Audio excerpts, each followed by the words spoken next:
ওকে, তাহলে এস ব্লকটা তাহলে কোন ব্লকটা আমরা দেখে নিই। এখানে একটা ছোট্ট পিরিয়ডিক টেবিল দেখতে পাচ্ছি। এই ছোট্ট পিরিয়ডিক টেবিল থেকে আমরা দেখে নিই এস ব্লকটা কোন ব্লকটা, গ্রুপ 1 আর গ্রুপ 2, এটা হচ্ছে এস ব্লক এলিমেন্ট। পিরিয়ডিক টেবিলের ক্লাসিফিকেশন মনে করো, পিরিয়ডিক টেবিলে টোটাল 4টে ব্লক ডিভিশন ছিল, তাই তো? পিরিয়ডিক টেবিলে ছিল টোটাল আমাদের 4টে ব্লক ডিভিশন, কি কি? এস, টি, ডি আর এফ। সো এস, টি, ডি, এফ, তার মধ্যে এস ব্লক কোনটা ছিল? এস ব্লক হচ্ছে গ্রুপ 1 আর গ্রুপ 2। গ্রুপ 1, গ্রুপ 2, পিরিয়ড 1 থেকে 7 অবধি এই পার্টটা ছিল এস ব্লক, যাদের জেনারেল কনফিগারেশন ছিল NS1 হবে বা NS2 হবে। NS1 কাদের জন্য হবে? NS1 কাদের জন্য হবে? NS1 হবে হচ্ছে গ্রুপ 1 যদি হয় তাহলে জেনারেল কনফিগারেশন হবে NS1, যেমন 1S1, 2S1, 3S1, 4S1, 5S1, 6S1, 7S1। Group 1 মানেই NS1, গ্রুপ 2 মানেই NS2, জেনারেল কনফিগারেশন NS1 বা 2। ঠিক আছে, গ্রুপ 1 হচ্ছে NS1, গ্রুপ 2 হচ্ছে NS2, জেনারেল কনফিগারেশন NS1 বা 2। যদি জিজ্ঞেস করে এস ব্লক এলিমেন্টের একটা এক্সেপশনাল এলিমেন্ট কোনটা, সেটা হচ্ছে হিলিয়াম, যার কিনা NS2 কনফিগারেশন কিন্তু তাকে পি ব্লকে বসানো হয়েছে। NS2 কনফিগারেশন হওয়ার পরেও তাকে বসানো হয়েছে পি ব্লকের মাথায়। তাই এস ব্লকের একটাই এক্সেপশন আছে, সেটা হচ্ছে হিলিয়াম, যে কিনা NS2 কনফিগারেশন, যার কিনা 1s2 configuration, and being 1s2 তারপরেও তাকে বসানো হয়েছে কিন্তু পি ব্লকে। সো এস ব্লক মানে 1 গ্রুপ আর 2 group, NS1 NS2। So element গুলো কি দেখে নি এস ব্লকের এলিমেন্ট গুলো? Period 1, period 2, period 3, period 4, period 5, period 6, period 7। Group 1 and group 2। 1টাকে, যেটা গ্রুপ 1 এখন, ওটাকে আগে মেন্ডেলিফের টাইমে বলা হতো, যেটা এখন কিনা গ্রুপ 1, ওটাকে মেন্ডেলিফের টাইমে বলা হতো গ্রুপ 1A।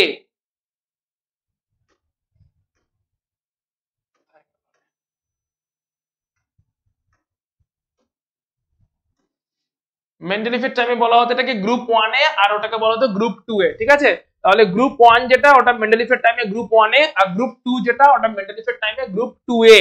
সো এলিমেন্ট গুলো কি? হাইড্রোজেন, লিথিয়াম, মুখস্থ রাখতে হবে, hydrogen, lithium, sodium, potassium, rubidium, caesium, francium, মুখস্থ থাকে জানো। এরা হচ্ছে 1s1, 2s1, 3s1, 4s1, 5s1, 6s1, 7s1। আর গ্রুপ 2 তে কারা আছে? গ্রুপ 2 তে এখানে কিছু নেই, হিলিয়ামের এখানেই থাকার কথা ছিল, হিলিয়ামকে এখানেই বসানোর কথা ছিল, কিন্তু হিলিয়ামকে NS2 বা 1s2 করে যদি এখানে বসিয়ে দিই, তার তো নোবেল গ্যাসের সঙ্গে বসার কথা, সেখানে তো বসতে পারলোই না, উল্টে অ্যালকালাইন আর্থ মেটাল যারা কিনা হাইলি রিঅ্যাক্টিভ তাদের সঙ্গে বসতে হচ্ছে। তো এটা একটা ডিসক্রিপেন্সি তৈরি করছে, যে ডিসক্রিপেন্সিকে অ্যাভয়েড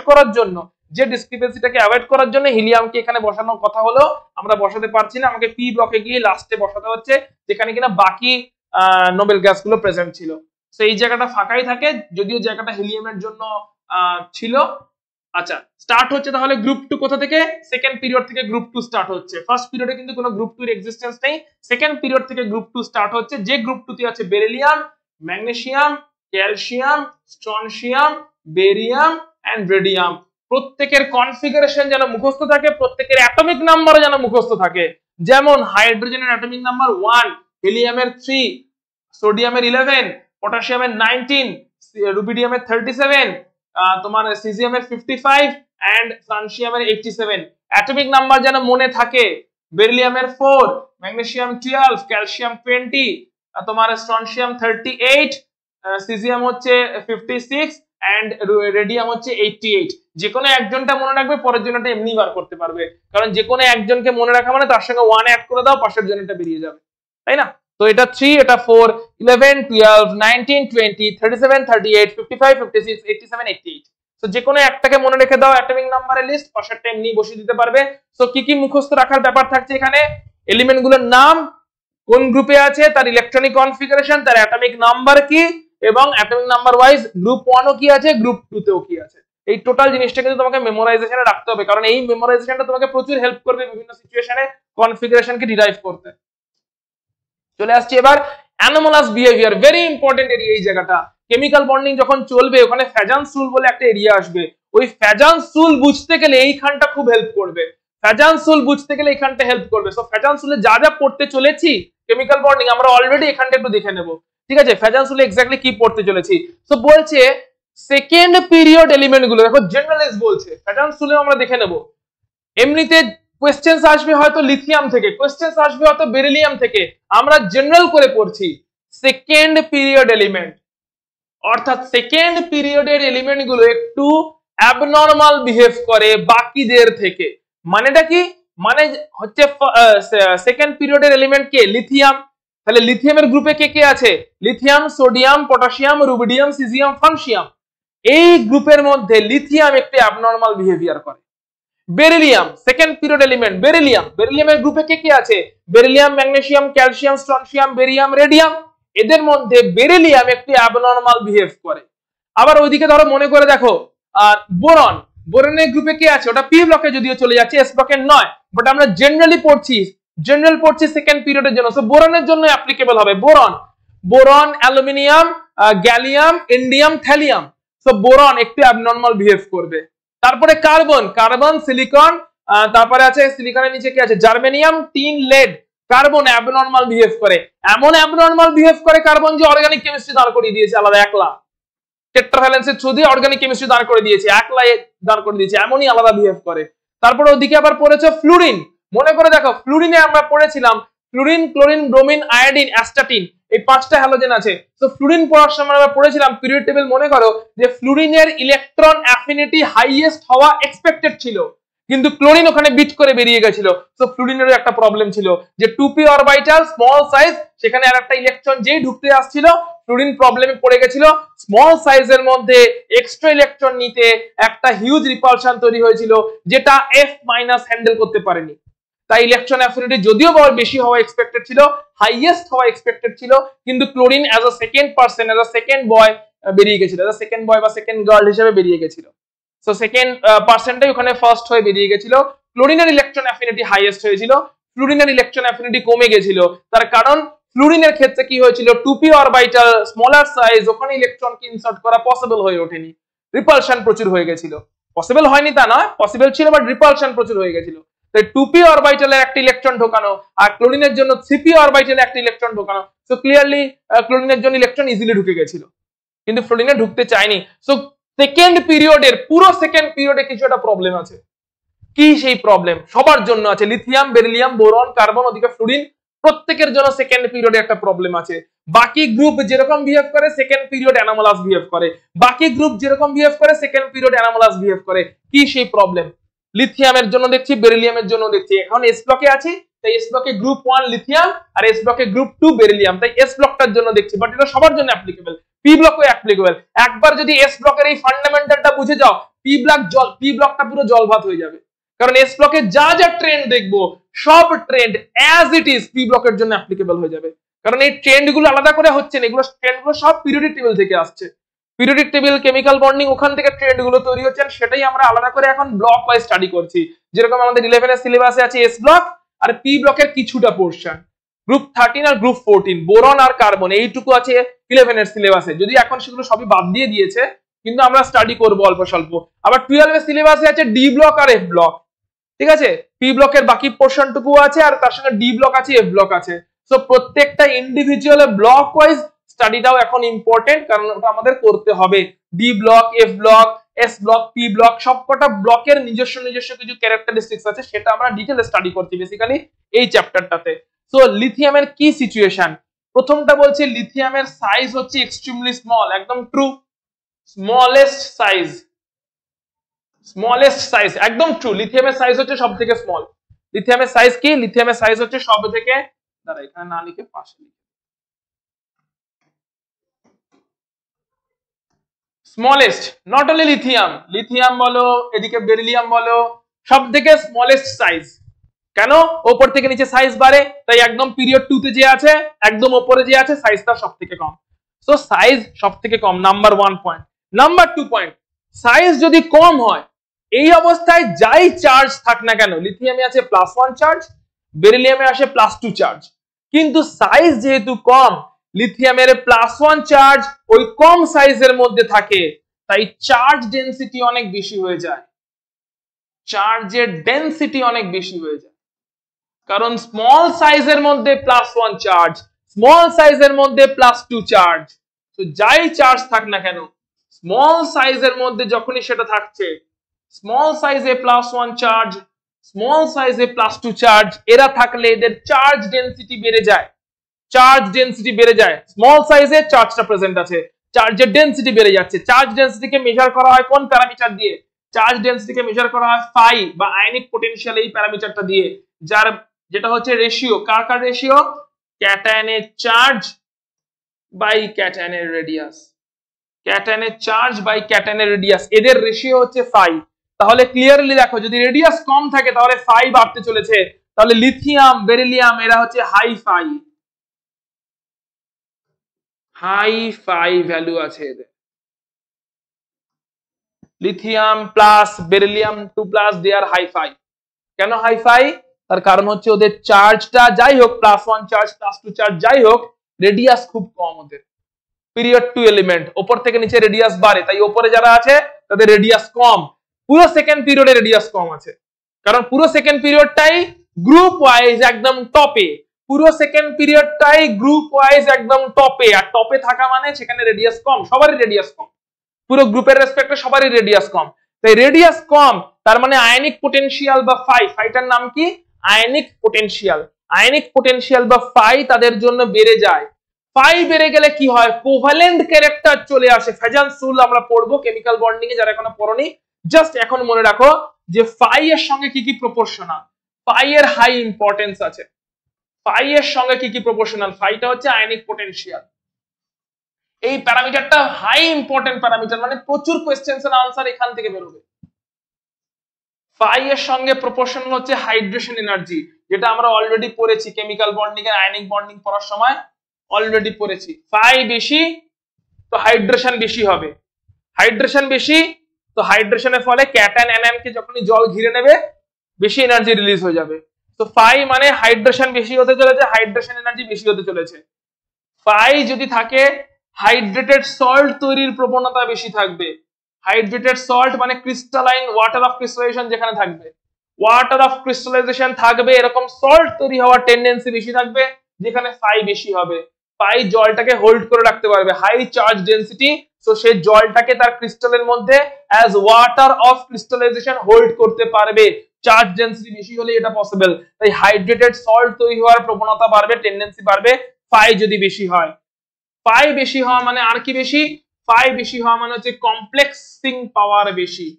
কমপ্লেক্সিং পাওয়ার বেশি, অর্থাৎ কমপ্লেক্স কম্পাউন্ড যেগুলো কিনা মেইনলি কোঅর্ডিনেশন কম্পাউন্ড, যেগুলো ক্লাস 12 এ পড়ানো হয়, সেই কোঅর্ডিনেশন কম্পাউন্ড বা কমপ্লেক্স কম্পাউন্ড তৈরি হওয়ার টেন্ডেন্সি বাড়বে যত ফাই বাড়বে। কোঅর্ডিনেশন কম্পাউন্ড বা কমপ্লেক্স কম্পাউন্ড যেখানে কোঅর্ডিনেশন বন্ড থাকবে, তো সেই ধরনের বন্ড তৈরি করার টেন্ডেন্সি বা কমপ্লেক্সিং পাওয়ার বাড়বে। আর কি বাড়বে? ফাই যদি বাড়ে তাহলে কোভ্যালেন্সি বেড়ে যায়, কোভ্যালেন্সি অফ দ্য ক্যাটায়ন বেড়ে যায়। যত ফাই বেশি হবে, যদিও লিথিয়াম প্লাস এক্সপেকটেশন ওটা একটা metal cation, so ionic bond তৈরি করবে, কারণ মেটালরা ক্যাটায়ন তৈরি করে দিয়ে আয়নিক বন্ড তৈরি করে। Beryllium 2+ metal cation, expectation ionic bond তৈরি করবে, কিন্তু এদের কম্পাউন্ডে কোভ্যালেন্ট নেচার ঢুকে পড়ে, অর্থাৎ এরা পিওরলি আয়নিক কম্পাউন্ড তৈরি করে না, এদের মধ্যে ভালো রকমের একটা কোভ্যালেন্সি ইন্ট্রোডিউসড হয়ে যায়, অর্থাৎ পুরোপুরি আয়নিক ব্যাপারটা থাকে না। কেমন করে ইন্ট্রোডিউসড হয় আমরা ফেজানসুল যখন পড়বো তখন ক্লাসে স্টাডি করে নেব, কিন্তু এখন এটা মনে রাখতে হবে যে phi is proportional to covalency. Phi বেশি মানে কোভ্যালেন্সি বেশি হতে চলেছে, কোভ্যালেন্সি নেচার বেশি হতে চলেছে। আয়নিক কম্পাউন্ড তৈরি হওয়ার এক্সপেকটেশন থাকলেও কোভ্যালেন্ট ক্যারেক্টারটা আমরা বেশি দেখতে পাবো, অর্থাৎ লিথিয়ামের কম্পাউন্ড গুলো কোভ্যালেন্ট কম্পাউন্ড হতে চলেছে। মানে এক্সেপশনটা কোন জায়গায় হলো? এক্সেপশনটা হলো যদি বলবো লিথিয়াম ক্লোরাইড আছে, সোডিয়াম ক্লোরাইড আছে, sodium chloride purely ionic compound, ও অ্যাকোয়াস সলিউশনে ডিসলভ হয়ে যায়, আরামসে জলের মধ্যে নুন গুলো দিতে পারো, and Na+Cl- purely ionic compound, ভালো রকমের ইলেকট্রিসিটি কন্ডাক্ট করে, সেই কারণে ভিজে হাতে সুইচে হাত দিতে বারণ করে, কারণ ভিজে হাতে মানে সেখানে আয়ন্স লেগে আছে, ইমপিওর জল আছে, ট্যাপ ওয়াটার আছে যার মধ্যে Na+ আয়ন Cl- আয়ন্স লেগে আছে, বাই চান্স কারেন্টের সঙ্গে কন্ডাকশন হয়ে যাওয়া মানে ইলেকট্রিসিটি কন্ডাক্ট হয়ে যাবে তোমার বডির থ্রু দিয়ে, সো হাইলি আয়নিক NaCl। কিন্তু সোডিয়ামের ঠিক উপরে আছে কি? Lithium, covalent, lithium chloride is covalent. তার মানে লিথিয়াম মেটাল, ক্লোরাইড নন মেটাল, এক্সপেকটেশন ছিল আয়নিক হবে, হয়ে গেছে কোভ্যালেন্ট, বিকজ এটা অ্যানোমালাস। কেন অ্যানোমালাস সেটাই এক্সপ্লেন করছি। সো ফাই যদি বেশি হয়, লিথিয়ামের রেডিয়াস কম, ফাই বেশি, বেরিলিয়ামের রেডিয়াস কম, ফাই বেশি, ফাই বেশি হওয়া মানে এই সমস্ত প্যারামিটার গুলো বেশি হতে চলেছে, অ্যাবনর্মালি বেশি হতে চলেছে। ঠিক আছে, আর কি কি আছে? তারপর দেখো একদম গ্রুপ 1 এ যদি থাকে, সরি গ্রুপ 2, গ্রুপ 2 বলছি সরি, পিরিয়ড 2। পিরিয়ড 2 মানে আবার টপে। টপে থাকা মানে তার আর কি কি বেশি? তার আয়নাইজেশন এনার্জি হাইয়েস্ট, তার ইলেকট্রন অ্যাফিনিটি হাইয়েস্ট, তার ইলেকট্রোনেগেটিভিটি হাইয়েস্ট, কারণ সবগুলোই ওপর থেকে নিচে কমতে থাকে। আয়নাইজেশন এনার্জি ওপর থেকে নিচে কমে, ইলেকট্রন অ্যাফিনিটি ওপর থেকে নিচে কমে, ইলেকট্রোনেগেটিভিটি ওপর থেকে নিচে কমে। যেহেতু এগুলো কমে, ionisation energy, electron affinity, electronegativity সব প্যারামিটারই তাদের হাইয়েস্ট, যারা কিনা পিরিয়ড 2 তে বসে আছে। তাহলে যেখানে হাইয়েস্ট সমস্ত প্যারামিটার, সেখানে অ্যাবনর্মাল বিহেভিয়ার তো ঢুকবেই। একটা দুটো প্যারামিটার না, সবকটা প্যারামিটারই হাইয়েস্ট হয়ে বসে আছে। সবকটা প্যারামিটারে ionisation energy, electron affinity, electronegativity, everything is highest. ঠিক আছে? তো সেই কারণে electronegativity highest, ionisation energy, electron affinity, electronegativity পুরো গ্রুপের মধ্যে লিথিয়ামের হাইয়েস্ট, পুরো গ্রুপের মধ্যে বেরিলিয়ামের হাইয়েস্ট। তো উপরের দিকে যত আছে তত এদের ভ্যালু বেশি থাকে, তাই ionisation energy, electron affinity, electronegativity এগুলো যেহেতু হাইয়েস্ট পুরো গ্রুপের মধ্যে, সেই কারণে কি হচ্ছে, হাইয়েস্ট হওয়ার জন্য এদের অ্যাবনর্মাল একটা বিহেভিয়ার দেখতে পাওয়া যাচ্ছে। আর লাস্ট একটা ইম্পর্টেন্ট পয়েন্ট আছে যে কারণে এদের অ্যাবনর্মাল বিহেভিয়ার দেখতে পাওয়া যায়। কি পয়েন্ট সেটা? যতক্ষণ পর্যন্ত পিরিয়ড 2 তে কোন কোন অরবিটাল ফুলফিল হয়? 2s আর 2p, তাই তো? 2s আর 2p এই দুটো অরবিটাল ভর্তি হয়। কোন 2d কি আছে? কোন 2d বলে কোনো গল্প নেই। কিন্তু পরেরটা থেকে 3s 3p হয়তো ভর্তি হয় থার্ড পিরিয়ডে, কিন্তু তাদের ফাঁকা ময়দান 3d পড়ে থাকে। 3d পড়ে থাকে বলেই ক্লোরিন রিপালশনটা মিনিমাইজ করে নিতে পারে আর ইলেকট্রন অ্যাফিনিটিকে ম্যাক্সিমাইজ করে নিতে পারে।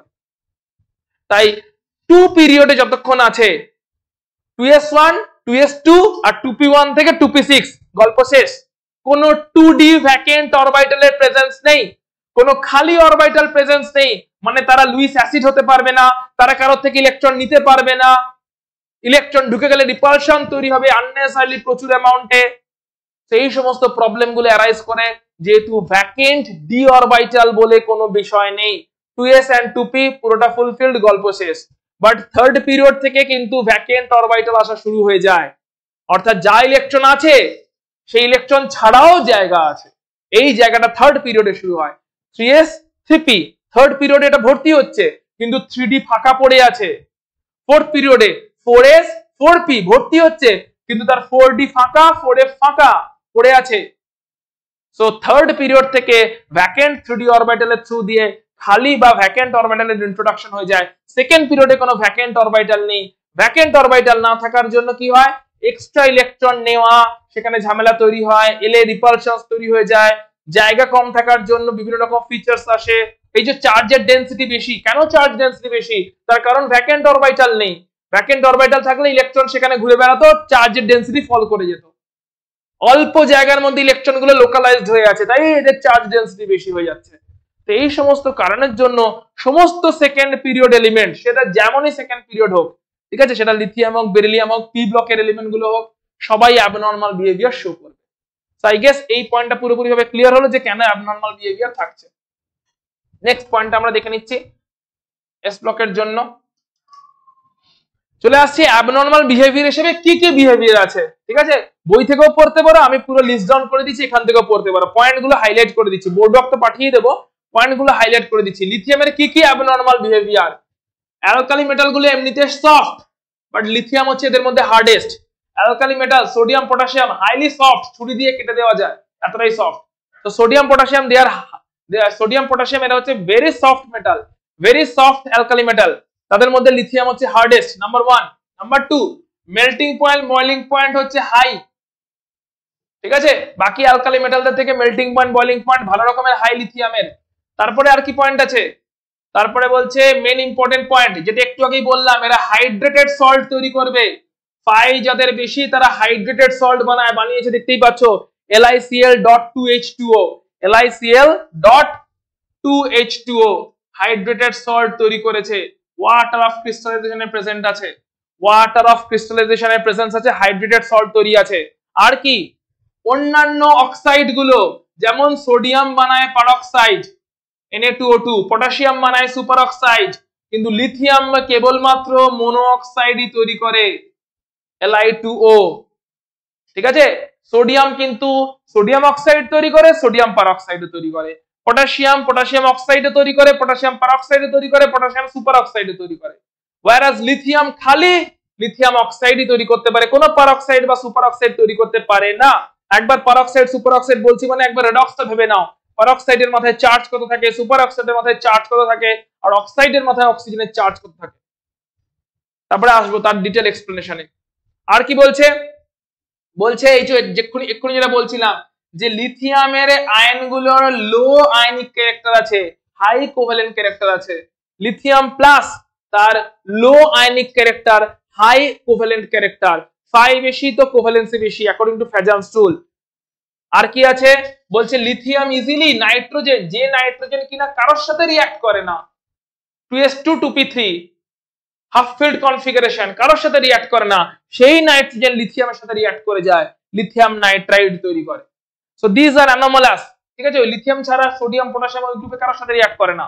আর কি আছে বলছে লিথিয়াম হাইড্রোক্সাইড, লিথিয়াম কার্বনেট, এরা ইজিলি ডিকম্পোজ হয়ে যায়, দিয়ে লিথিয়াম অক্সাইডে কনভার্ট হয়ে যায়, ঠিক আছে। হাইড্রোক্সাইড কার্বনেটস এরা ইজিলি অক্সাইডসে কনভার্ট হয়ে যায়। এগুলো অলরেডি কেমিক্যাল বন্ডিং এ পড়েছি, মনে করে দেখো।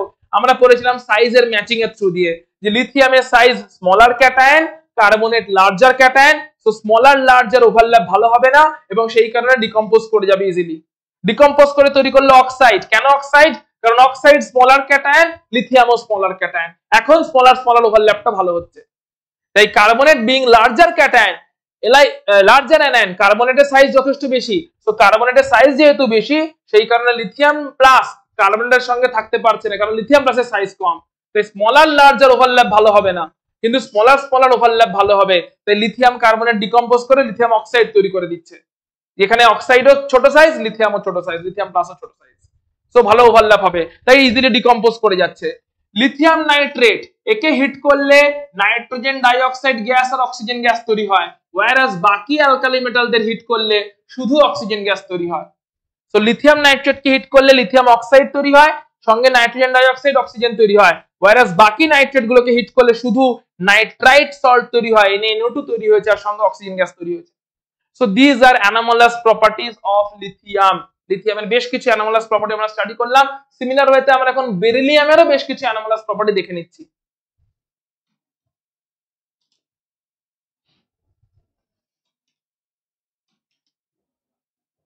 আচ্ছা, ডায়াগোনাল রিলেশনশিপটাকে দেখে নিই, তারপরে বেরিলিয়ামে যাব।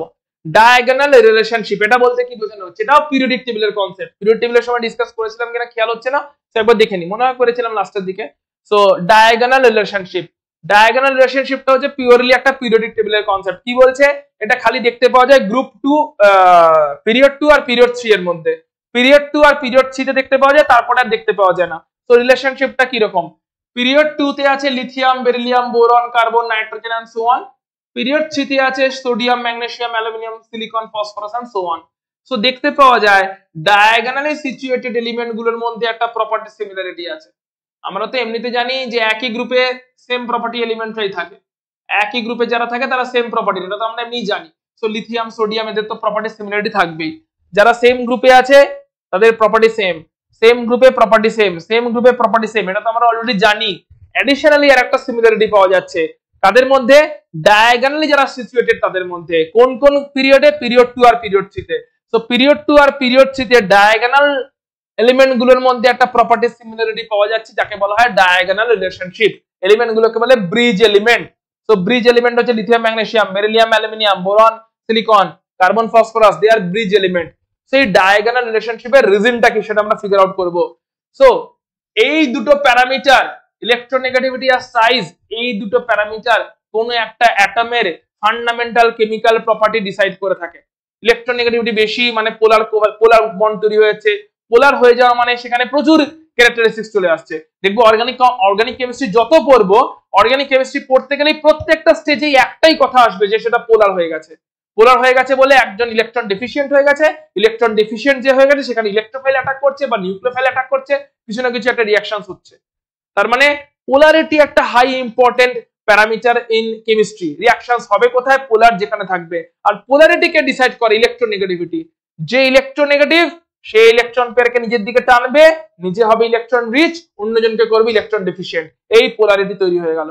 যেই পোলারিটি তৈরি হবে অ্যাকর্ডিংলি কোথাও ইলেকট্রোফাইল জুড়বে, কোথাও নিউক্লিওফাইল জুড়বে, এটা চলতেই থাকবে। সো ইলেকট্রোনেগেটিভিটি একটা ফান্ডামেন্টাল প্যারামিটার, আর তার সঙ্গে সাইজ একটা ফান্ডামেন্টাল প্যারামিটার। সাইজ প্যারামিটারের জন্য আমরা দেখছি যে কেউ স্টেবল হচ্ছে, কেউ স্টেবল হচ্ছে না, তো সাইজের ম্যাচিং একটা ফান্ডামেন্টাল প্যারামিটার। এই দুটো প্যারামিটার কেমন করে ডায়াগোনালি ভ্যারি করে আমরা এখন একটু দেখবো। ডায়াগোনালি কেমন করে এই দুটো প্যারামিটার ভ্যারি করে, যে তাদের তাদের প্রপার্টি সেম হয়ে যাচ্ছে। লেফট টু রাইটে ইলেকট্রোনেগেটিভিটি বাড়ে আমরা জানি, উপর থেকে নিচে ইলেকট্রোনেগেটিভিটি কমে আমরা জানি। তার মানে ক্লিয়ারলি ডায়াগোনাল ইলেকট্রোনেগেটিভিটি সেম থাকতে চলেছে। যেমন লিথিয়াম থেকে বেরিলিয়ামে ইলেকট্রোনেগেটিভিটি বাড়বে, বেরিলিয়াম থেকে ম্যাগনেসিয়ামে ইলেকট্রোনেগেটিভিটি কমবে, তাহলে ডায়াগোনাল ইলেকট্রোনেগেটিভিটি সেম থাকতে চলেছে। ক্লিয়ারলি বুঝতে পারছো? লেফট টু রাইট ইলেকট্রোনেগেটিভিটি বাড়ছে, উপর থেকে নিচে কমছে, তার মানে diagonal electronegativity same. Electronegativity control করে সব কেমিক্যাল প্রপার্টি গুলোকে। ইলেকট্রোনেগেটিভিটি সিমিলার মানে কেমিক্যাল প্রপার্টিও সিমিলার, তাই তাদের প্রপার্টি সিমিলারিটি দেখতে পাওয়া যায়। Same goes for the size also. Left to right এর সাইজ কি হয়? ডিক্রিজ করে, উপর থেকে নিচে সাইজ কি হয়? ইনক্রিজ করে। তার মানে এগেইন ডায়াগোনালি সাইজ কেমন থাকবে? সেম থাকবে। তাই ডায়াগোনালি সাইজ যেহেতু সেম থাকে, তাই এগেইন প্রপার্টি সিমিলারিটি দেখতে পাওয়া যায়। সো একই ভাবে দেখে নাও, অন্য একটা কাপলকে দিয়ে দেখাচ্ছি। ফর এক্সাম্পল, বেরিলিয়াম থেকে বোরন সাইজ কি হচ্ছে? ডিক্রিজ করছে। সরি, বোরন থেকে কার্বন, বোরন থেকে কার্বন সাইজ কি হচ্ছে? ডিক্রিজ করছে। কার্বন থেকে সিলিকন সাইজ ইনক্রিজ করছে। তাহলে বোরন আর সিলিকন এদের মধ্যে এগেইন সাইজের ম্যাচিং থাকবে। তো একদিকে সাইজ কমছে, অন্যদিকে সাইজ বাড়ছে, ডায়াগোনালি সেম থাকছে। একদিকে ইলেকট্রোনেগেটিভিটি বাড়ছে, অন্যদিকে কমছে, ইলেকট্রোনেগেটিভিটি সেম থাকছে। ডায়াগোনাল এলিমেন্ট গুলোর মধ্যে যদি ইলেকট্রোনেগেটিভিটি সেম থাকে, সাইজ সেম থাকে, তারাই কেমিক্যাল প্রপার্টিকে কন্ট্রোল করছে। সো কেমিক্যাল প্রপার্টিও সেম থাকতে চলেছে। আর কেমিক্যাল প্রপার্টির সিমিলারিটি, এই রিলেশনশিপটাকে বলা হয় ডায়াগোনাল রিলেশনশিপ, যেটা পিরিয়ড 2 আর পিরিয়ড 3 এর জন্য দেখতে পাওয়া যায়। এবার আমরা দেখবো এখন সেম থাকে তো ক্লেম করছি, সত্যি সত্যি কি সেম থাকে? এভিডেন্স দেখবো এখন। ক্লেম তো করছি সেম থাকে, সত্যি সত্যি সেম থাকে কিনা এভিডেন্স। লিথিয়াম আর ম্যাগনেসিয়ামের মধ্যে কি কি প্রপার্টি সিমিলারিটি আছে? সো রেডিয়াসের সিমিলারিটি আছে,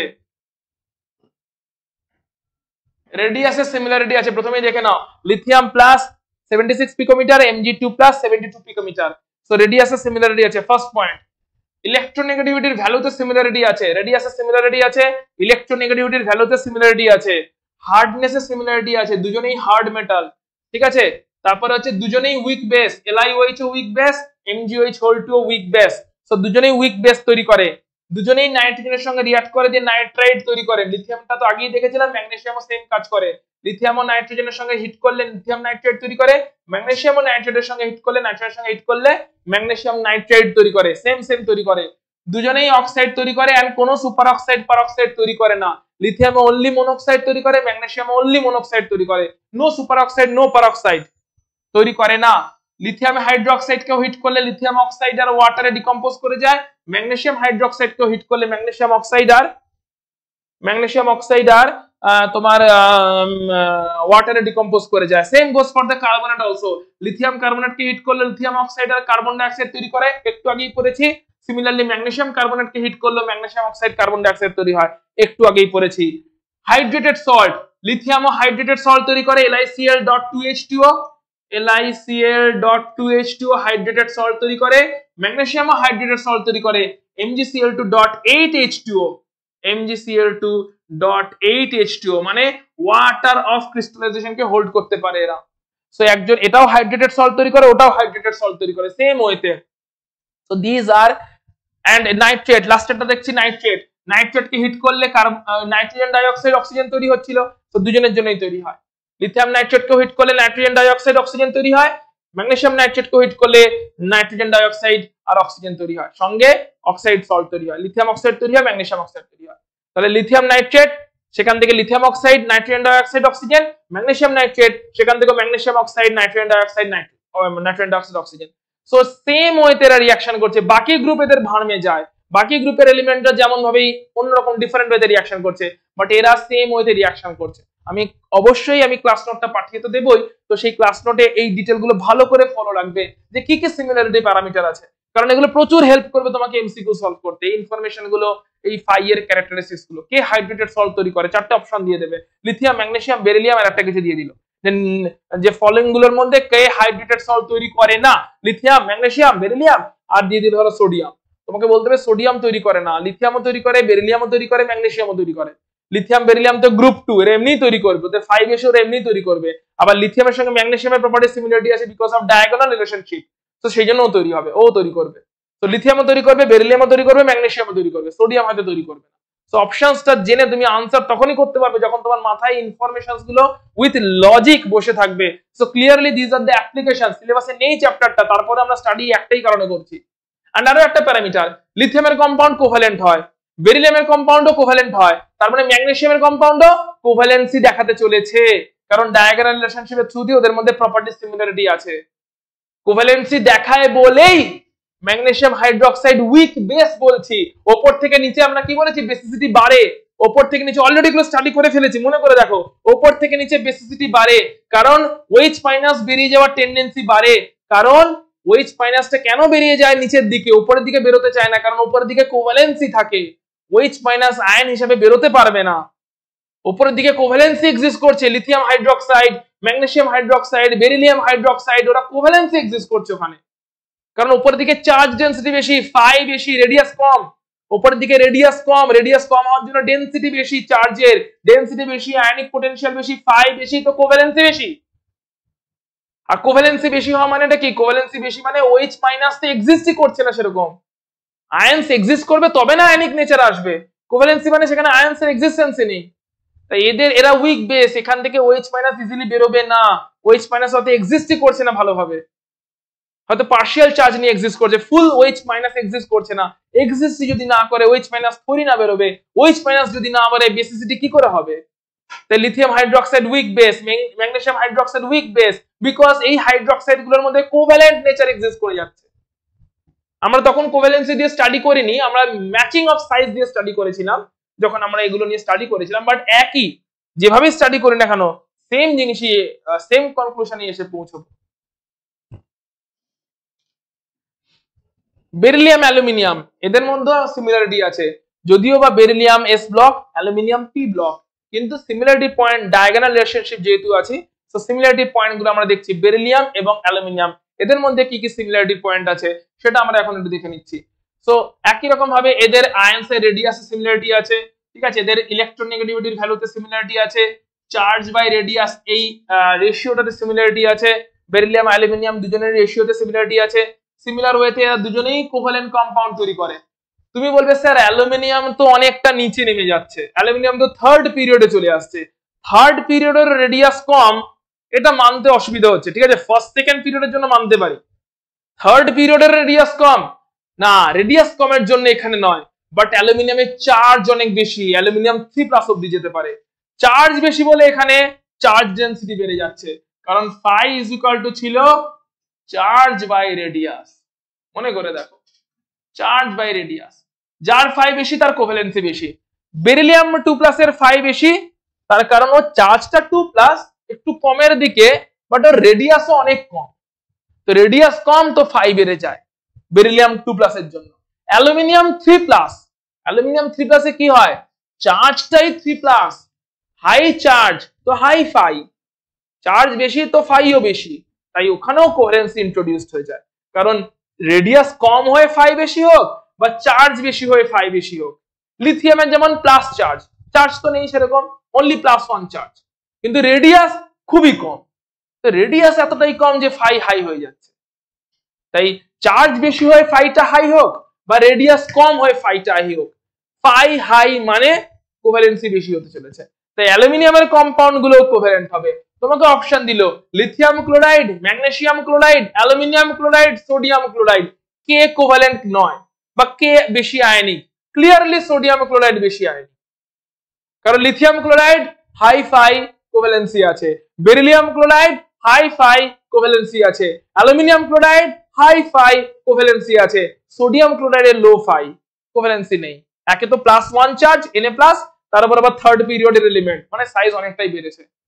অ্যালুমিনিয়ামের জন্য তুমি বলবে সাইজ বেড়েছে, কিন্তু +3 চার্জ আছে, +3 চার্জ মানে সাইজকেও টেনেও রেখেছে, +3 চার্জের থ্রু দিয়ে সাইজকে অতটা বাড়তে দেয়নি, সাইজকে টেনেও রেখেছে, আবার +3 চার্জও নিয়ে এসছে। সো ফাই এগেন হাই হয়ে যাচ্ছে। আর ফাই হাই মানে কোভ্যালেন্ট ক্যারেক্টার ইন্ট্রোডিউসড হয়ে যাচ্ছে। সেই জন্য এরা কমপ্লেক্স, আমরা পড়েছি phi proportional to complexing power, right? দেখো এরা কেমন কমপ্লেক্স তৈরি করছে, BOH whole 4 2 minus, LOH whole 4 minus, complex তৈরি করছে B42 minus, LF6 3 minus. So they are forming complexes, ঠিক আছে, anionic complexes BF42 minus, LF6 3 minus.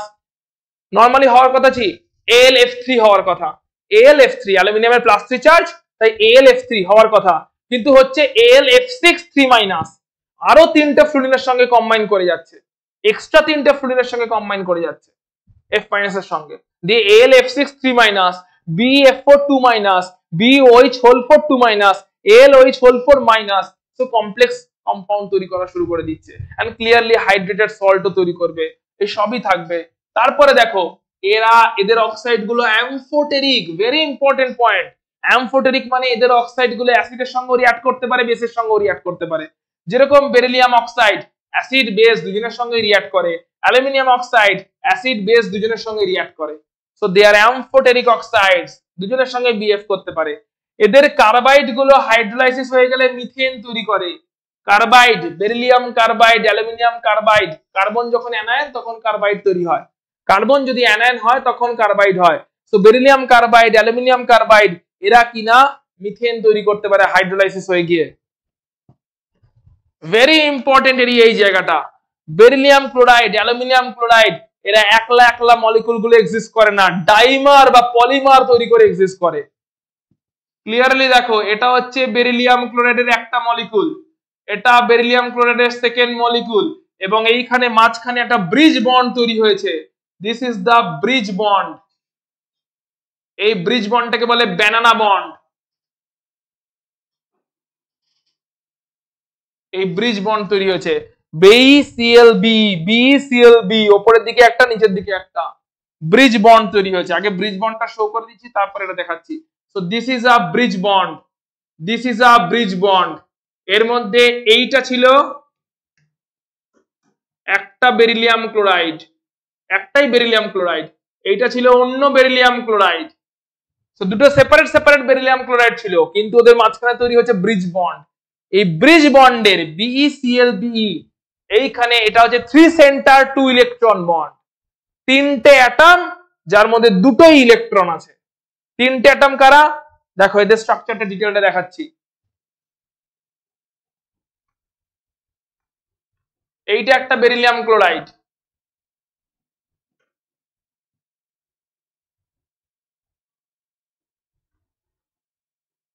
এইটা আর একটা বেরিলিয়াম ক্লোরাইড। ক্লিয়ারলি দেখতে পাচ্ছ দুটো বেরিলিয়াম ক্লোরাইড আছে।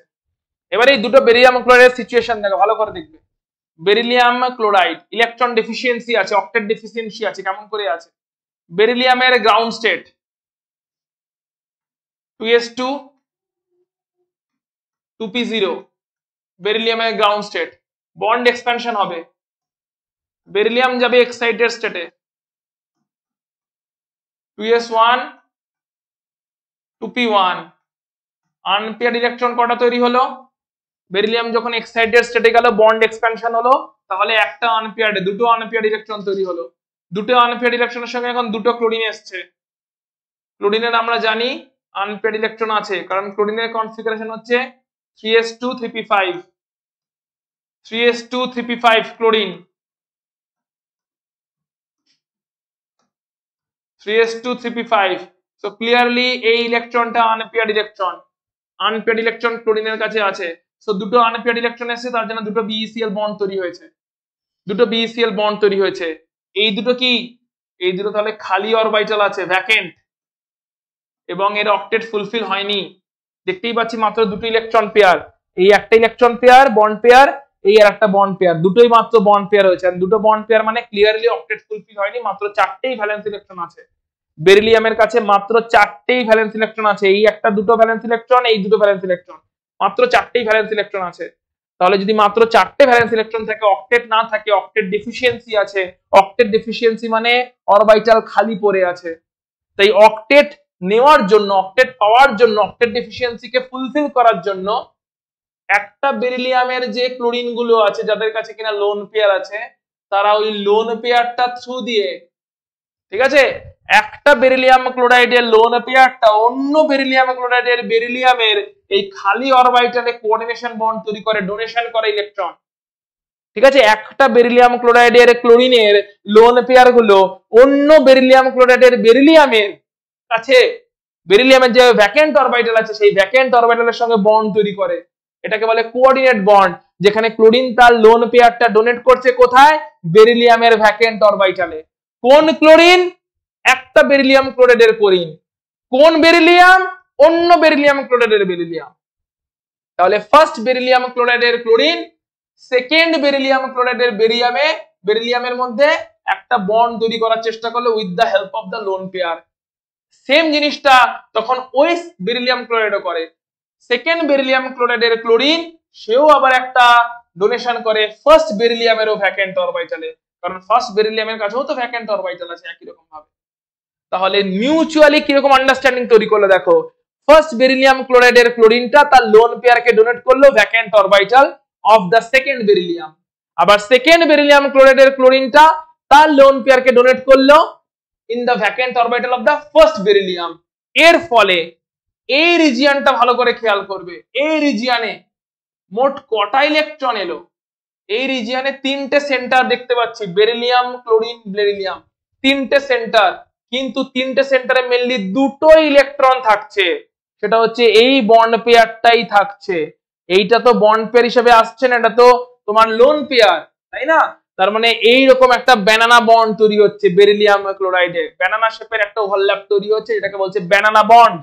সো এরকম ভাবে একটা ব্যানানা বন্ড তৈরি হচ্ছে বা ব্রিজ বন্ড তৈরি হচ্ছে, নিচের দিকেও সেম ওয়েতে একটা ব্যানানা বন্ড বা ব্রিজ বন্ড তৈরি হচ্ছে। এই ক্লোরিন গুলোকে বলে ব্রিজিং ক্লোরিন, ব্রিজ ক্লোরিন। দুটো বেরিলিয়াম ক্লোরাইডের মধ্যে ব্রিজ তৈরি করছে এবং এইভাবে বেরিলিয়াম ক্লোরাইড ডাইমা হিসাবে অলওয়েজ এক্সিস্ট করছে, মানে BeCl2 না হিসাবে এক্সিস্ট করে BeCl2 এই ফর্মে অলওয়েজ বেরিলিয়াম ক্লোরাইড এক্সিস্ট করছে। আমরা কতগুলো পয়েন্ট, ভ্যাকেন্ট অরবিটাল মানে ইলেকট্রন পেয়ার নিতে পারে, দ্যাট মিন্স লুইস থিওরিতে এরা অ্যাসিড, বেরিলিয়াম ক্লোরাইড হচ্ছে লুইস থিওরিতে অ্যাসিড। ভ্যাকেন্ট অরবিটাল আছে মানে ইলেকট্রন পেয়ার নেওয়ার জায়গা আছে, electron pair acceptor, so they are Lewis থিওরিতে they are acid, number 1 point. Number 2 point, vacant orbital আছে মানে অন্য একটা বেরিলিয়াম ক্লোরাইডের ক্লোরিন তার লোন পেয়ারকে ডোনেট করতে পারে এবং এইভাবে একটা ব্রিজ বন্ড বা ব্যানানা বন্ড তৈরি করার মাধ্যমে beryllium chloride can exist as dimer, BeCl2 ফর্মে এক্সিস্ট করছে। Similar goes for this aluminium chloride also. Aluminium ক্লোরাইডেরও ভ্যাকেন্ট অরবিটাল আছে, ট্রাই করবে অ্যালুমিনিয়াম ক্লোরাইড ভ্যাকেন্ট অরবিটাল পাও কিনা দেখবে, সেখানেও ভ্যাকেন্ট অরবিটাল আছে, অক্টেট ডেফিসিয়েন্সি আছে। সেই জন্য aluminium chloride Lewis acid, Friedel Crafts অ্যালকিলেশনে প্রচুর ইউজ হয়। ফ্রিডলক্রাফট অ্যালকিলেশন, ফ্রিডলক্রাফট অ্যাসাইলেশন, এই সমস্ত হাইড্রোকার্বনের রিঅ্যাকশন গুলো দেখবো যেখানে অ্যালুমিনিয়াম ক্লোরাইড ইউজ হয় অ্যাজ লুইস অ্যাসিড, কারণ ওর ভ্যাকেন্ট অরবিটাল আছে। যার ভ্যাকেন্ট অরবিটাল আছে সেই ইলেকট্রন পেয়ার অ্যাকসেপ্ট করতে পারে, যে ইলেকট্রন পেয়ার অ্যাকসেপ্ট করতে পারে সেই লুইস অ্যাসিড হয়। তাই aluminium chloride is a Luis acid. So এরা ডাইমার বা পলিমার ফর্মে এক্সিস্ট করে, এরা লুইস অ্যাসিড হিসেবে বিহেভ করে বিকজ এরা ইলেকট্রন ডেফিসিয়েন্সি আছে। ইলেকট্রন ডেফিসিয়েন্সি থাকার জন্য ভ্যাকেন্ট অরবিটাল আছে, ভ্যাকেন্ট অরবিটাল আছে বলে এই সমস্ত ফেনোমেনা গুলো বেরিলিয়ামের সঙ্গে বা অ্যালুমিনিয়ামের সঙ্গে হয়ে থাকে। সো ভেরি ইম্পর্টেন্ট পয়েন্ট এই জায়গাটা।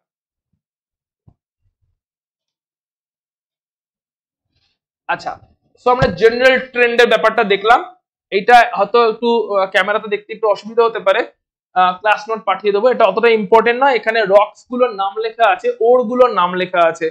যেরকম লিথিয়াম যে ওর ফর্মে এক্সিস্ট করে সেটা হচ্ছে স্পোডুমিন, সোডিয়াম যে ওর ফর্মে নেচারে এক্সিস্ট করে সেটা হচ্ছে রক সল্ট, পটাশিয়াম যে ওর ফর্মে নেচারে এক্সিস্ট করে সেটা হচ্ছে সালভাইট, সিলভাইট, বেরিলিয়াম যে ওর ফর্মে এক্সিস্ট করে সেটা হচ্ছে বেরাইল, ম্যাগনেসিয়াম যে ওর ফর্মে এক্সিস্ট করে সেটা হচ্ছে কার্নালাইট বা ডলোমাইট, ক্যালসিয়ামের ওরের নাম ফ্লুইডোঅ্যাপেটাইট, স্ট্রনশিয়ামের ওরের নাম সেলেস্টাইট, বেরিয়ামের ওরের নাম হচ্ছে বেরাইট।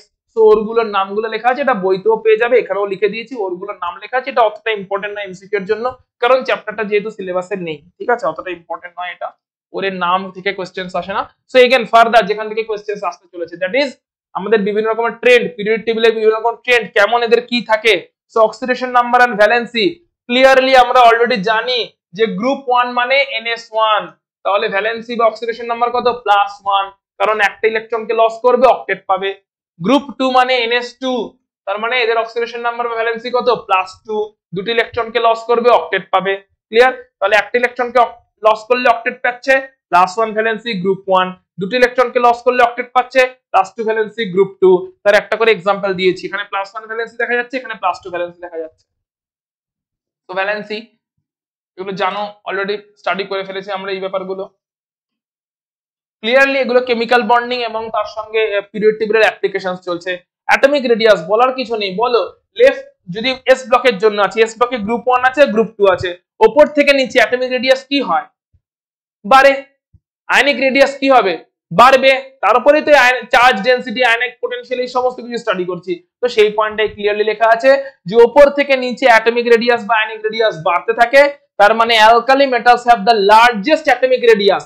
আচ্ছা এবার যদি আমরা পিরিয়ড ওয়াইজ যাই, তার মানে আমাদের রেডিয়াসের ভেরিয়েশনটা কেমন, উপর থেকে নিচে আর লেফট টু রাইট, এই তো দুটো ভেরিয়েশন।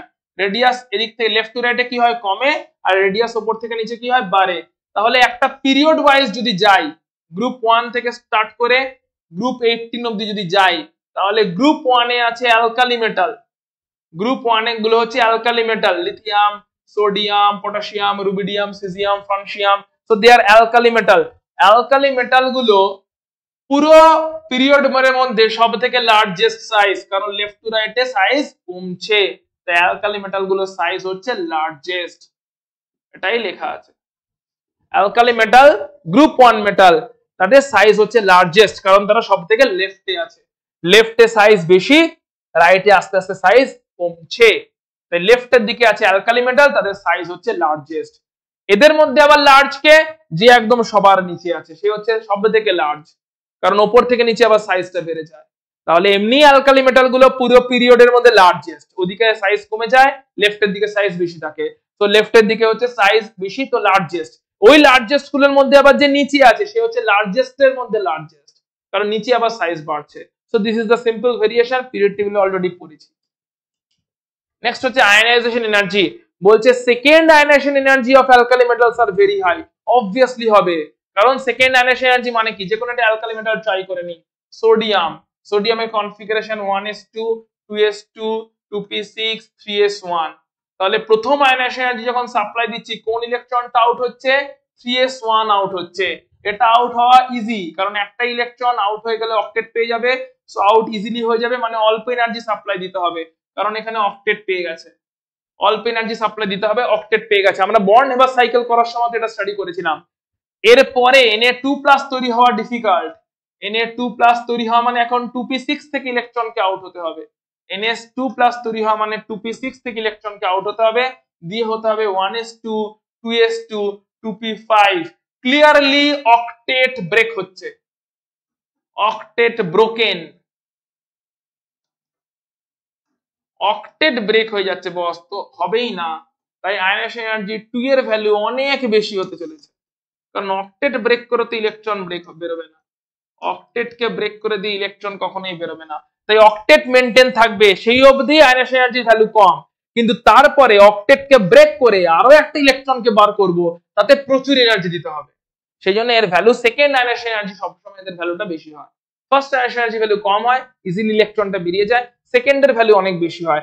যদি সেকেন্ড আয়নাইজেশন এনার্জির ভ্যালু বেশি হয়, তাহলে কি Na2+ তৈরি হবে? Na2+ তৈরি হবে না। Na2+ যদি তৈরি না হয়, তাহলে NaCl2 এই মলিকিউলটা কি তৈরি হবে? NaCl2 ও তৈরি হবে না। বর্ন এবার সাইকেলের থ্রু দিয়ে আমরা এনার্জি ক্যালকুলেশনে করেছিলাম। তারপরটা কি বলছে? Metallic character. So clearly alkali metals are strongly electropositive and strongly metallic. Metallic character কাকে বলা হয়? মেটাল কাদেরকে বলা হয়, বা মেটালিক ক্যারেক্টার বলতে কি বুঝি? মেটালিক বলতে আমরা বুঝি লস অফ ইলেকট্রন বা tendency to lose electron, tendency to lose electron. Electron যে যত ইজিলি লস করতে পারবে তার মেটালিক ক্যারেক্টার বেশি। সো এই অ্যালকালি মেটাল গুলো কি, এরা একটা করে ইলেকট্রন আরামসে লস করে দেয়, কারণ তাহলেই অক্টেট পেয়ে যাবে। একটু আগে স্টাডি করলাম, একটা ইলেকট্রন তো এরা আরামসে লস করতে পারবে, তাহলে এখানে অক্টেট পেয়ে যাবে। তো ইলেকট্রন যদি আরামসে লস করে দেয়, আয়নাইজেশন এনার্জি 1 এর ভ্যালু খুবই কম, একটা ইলেকট্রন লস করবে তো অক্টেট পেয়ে যাবে, তো সেই কারণে এরা স্ট্রংলি মেটালিক হবে, স্ট্রংলি ইলেকট্রোপজিটিভ হবে, কারণ একটা ইলেকট্রন ইজিলি লস করতে পারছে। তো strongly metallic and strongly electropositive.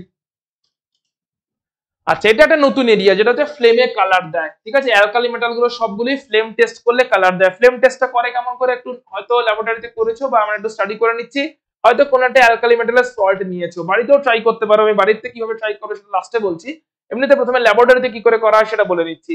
ধরো তোমরা একটা অ্যালকালি মেটাল সল্ট নিয়েছো, লিথিয়াম ক্লোরাইড, সোডিয়াম ক্লোরাইড, ঠিক আছে, lithium fluoride, any alkali metal salt নিয়েছো। ওই সল্টের মধ্যে একটুখানি HCl দিতে হয়, ডাইলিউট HCl দেয় যাতে সল্ট একটু ময়েস্টেন হয়ে থাকে। ডাইলিউট HCl প্রথমে একটু দেয়, ডাইলিউট HCl দেওয়ার পরে সল্টের মধ্যে কি করা হয়, একটা প্ল্যাটিনামের তারকে টাচ করানো হয়, প্ল্যাটিনাম ওয়্যারকে টাচ করানো হয়, যাতে ওই প্ল্যাটিনাম ওয়্যারের সামনে ওই সল্টের কিছু দানা লেগে যায়। তারপরে ওই প্ল্যাটিনাম ওয়্যারটাকে যদি বুনসেন বার্নারের ফ্লেমে তুমি ধরো, তাহলে ডিফারেন্ট ডিফারেন্ট সল্টের জন্য ডিফারেন্ট ডিফারেন্ট ফ্লেম কালার দেখতে পাওয়া যায়। যেমন লিথিয়াম ক্লোরাইডকে যদি ধরা হয়, লিথিয়াম ক্লোরাইডকে যদি এরকম ভাবে একটু, লিথিয়াম ক্লোরাইডের যে ক্রিস্টাল গুলো আছে, লিথিয়াম ক্লোরাইডের ক্রিস্টাল গুলোকে যদি প্ল্যাটিনাম টিপে লাগিয়ে নিয়ে তারপরে সেটাকে বুনসেন বার্নারে নিয়ে যাওয়া হয়, তাহলে সেখানে এরকম একটা ক্রিমসন রেড টাইপের একটা ফ্লেম দেখতে পাওয়া যায়। সোডিয়াম ক্লোরাইডকে যদি আমরা সল্ট টেস্ট করি, সরি ফ্লেম টেস্ট করি, তাহলে গোল্ডেন ইয়েলো কালারের একটা ফ্লেম দেখতে পাওয়া যায়। পটাশিয়াম ক্লোরাইডকে যদি আমরা ফ্লেম টেস্ট করি, তাহলে এটা ভায়োলেট কালারের ফ্লেম দেখতে পাওয়া যায়। সো রুবিডিয়াম ক্লোরাইডের জন্য একটু ডার্ক ভায়োলেট হয়, সিজিয়াম ক্লোরাইডের জন্য আরো ভায়োলেট কালারের, ডার্ক ভায়োলেট কালারের ফ্লেম দেখতে পাওয়া যায়। ক্যালসিয়ামের জন্য একটা ব্রিক রেড টাইপের, ঠিক আছে, এটা ব্রিক রেড, ইটের মতন একটু লাল টাইপের, একটু হলদে লাল টাইপের, হলুদ লাল ইয়েলোইশ রেড টাইপের একটা ব্রিক রেড টাইপের একটা ফ্লেম দেখতে পাওয়া যায়। স্ট্রনশিয়ামের জন্য একটা স্ট্রং রেড কালারের একটা ফ্লেম দেখতে পাওয়া যায়। ঠিক আছে, বেরিয়াম ক্লোরাইডের জন্য একটু গ্রিনিশ ফ্লেম দেখতে পাওয়া যায়। বেরিয়াম ক্লোরাইড যদি নেওয়া হয়, অর্থাৎ এখানে ক্লোরাইডটার কিন্তু কোনো রোল নেই, ফ্লেমটা দেখতে পাওয়া যাচ্ছে মেটালটার জন্য। লিথিয়াম মেটালের যে কোনো সল্ট নিয়ে এই কালারেরই ফ্লেম পাবো, সোডিয়াম মেটালের যে কোনো সল্ট নিয়ে সেম কালারেরই ফ্লেম পাবো।